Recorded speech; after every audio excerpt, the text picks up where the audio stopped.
কত বড় একটা মুরগি! মুরগিটা ঘুমাচ্ছে। এই সুযোগে মুরগিটাকে নিয়ে পালিয়ে যাই। ভাগ্যটা আমার অনেক ভালো দেখছি আজকে।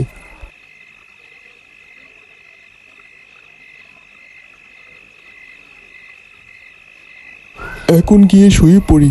কাল সকালে গিন্নিকে দেখাবো, মজার তরকারি খাবো কালকে। তাড়াতাড়ি চলো, তোমাকে একটা জিনিস দেখাবো।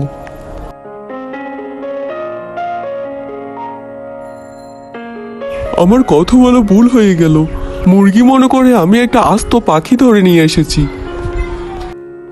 খুব ভালো হয়েছে।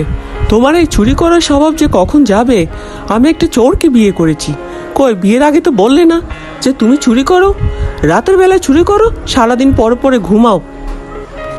এখন যাও, পাখিটিকে ছেড়ে দিয়ে আসো।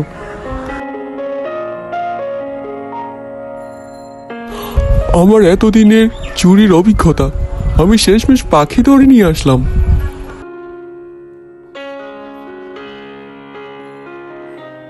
মা গো মা, চোরটা ভাগ্যিস আমাকে খেয়ে ফেলেনি। বাজারে গিয়ে অল্প তেল আর পেঁয়াজ নিয়ে আসো, না হলে তরকারি যে রান্না করতে পারবো না। কি হলো, চুপ করে আছো যে? কথা কি কানে যায় না? আজকে সব সেদ্ধ তরকারি করো, তেল আর পেঁয়াজের দরকার নেই। আমি এখন গিয়ে ঘুমাবো, চোখটা ঘুমে জুড়ে আসছে।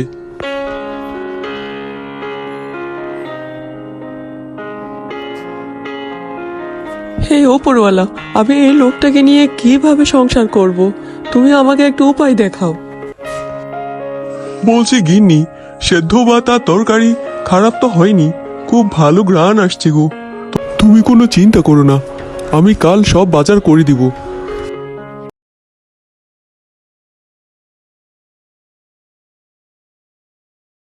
গিন্নি, ও গিন্নি, বাইরে আসো, তাড়াতাড়ি আসো গো।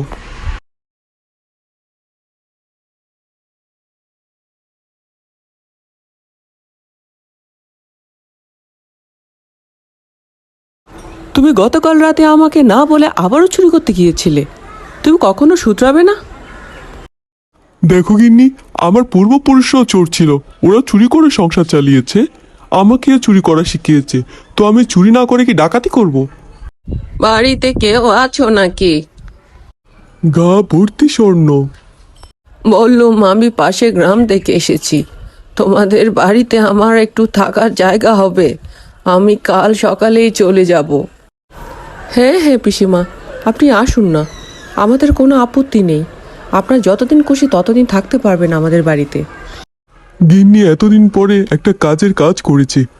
বুড়িমাটা আমাদের বাড়িতে থাকলে ওনার সব স্বর্ণপাতি নিয়ে ফেলতে পারবো।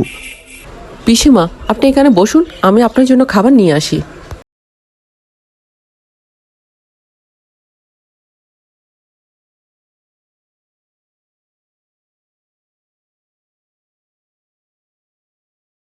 পিসিমা, তোমাকে অনেক কষ্ট দিয়ে দিচ্ছি। কি করব বলো, দিনকে দিন ও অনেক খারাপ হয়ে যাচ্ছে। তুই কোনো চিন্তা করিস না, তুই এখন ঘরে চলে যা। জামাই বাবা দেখলে আবার আমাদের সন্দেহ করবে। ওই যে ওইদিকে আসছে মনে হয়।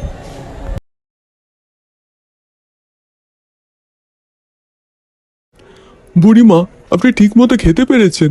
আপনাকে তো আমরা ভালো মন্দ খাওয়াতে পারিনি। আপনি এখানেই ঘুমাবেন আজকে, এই ঘরটাতে অনেক ঠান্ডা। আমাকে নিয়ে তোমাদের অত ব্যস্ত হতে হবে না বাবা, তোমরা যাও। আমি এ ঘরেই আছি, আমার কোনো সমস্যা হবে না।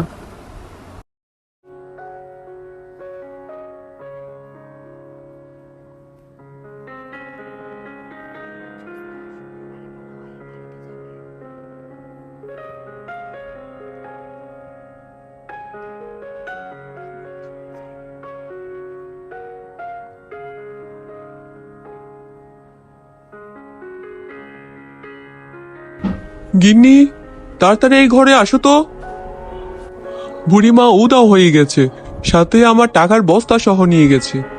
কি বলছো কি? পিসিমা এমন কাজ করতে পারলো? ওনাকে আমরা ভালো মানুষই করে আমাদের ঘরে আশ্রয় দিয়েছি, আর উনি কিনা আমাদের জিনিস নিয়ে পালিয়ে গেছে। গিন্নি, আমরা ভুল করেছি, আমাদের উচিত হয়নি অচেনা মানুষকে আমাদের ঘরে রাখা। কেন যে এই কাজটা করতে গেলাম, এদিকে গেল ওদিকেও গেল।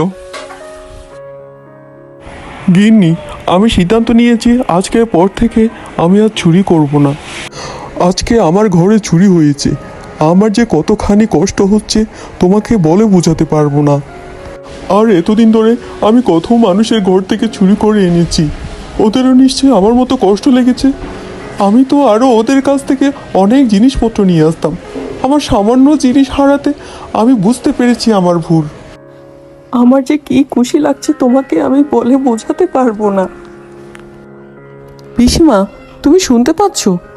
শোনো, তোমার সাথে আমার জরুরি কথা আছে। কি রে, এত তড়িঘড়ি করে ডাকলি কেন? কোনো সমস্যা হয়েছে? জামাই বাবা যে কেমন আছে? পিসিমা, তোমরা আমাকে কাদের বাড়িতে বিয়ে দিলে? বিয়ের আগে যদি একটা বার জানতাম তোমাদের জামাই চুরি করে, তাহলে আমি কোনোদিনও বিয়ে করতাম না। সে প্রতিদিন রাত্রিবেলা চুরি করতে যায়, চুরি করে যে সংসার চালাচ্ছে, এটা তো আর ভালো কথা না পিসিমা। ঠিক আছে মা, তুই কোনো চিন্তা করিস না। আমরা দুইজনে যে সিদ্ধান্তটা নিয়েছি মনে হচ্ছে সেটাতেই কাজ হবে। আমি কাল সকালবেলা তোদের বাড়ি যাব। তুই কিন্তু একদম বুঝতে দিবি না আমি তোর পিসিমা, কারণ জামাই আমাকে বিয়ের সময় দেখেনি। এটাই সুযোগ, তুই আমার সাথে অচেনা মানুষের মতো ব্যবহার করবি।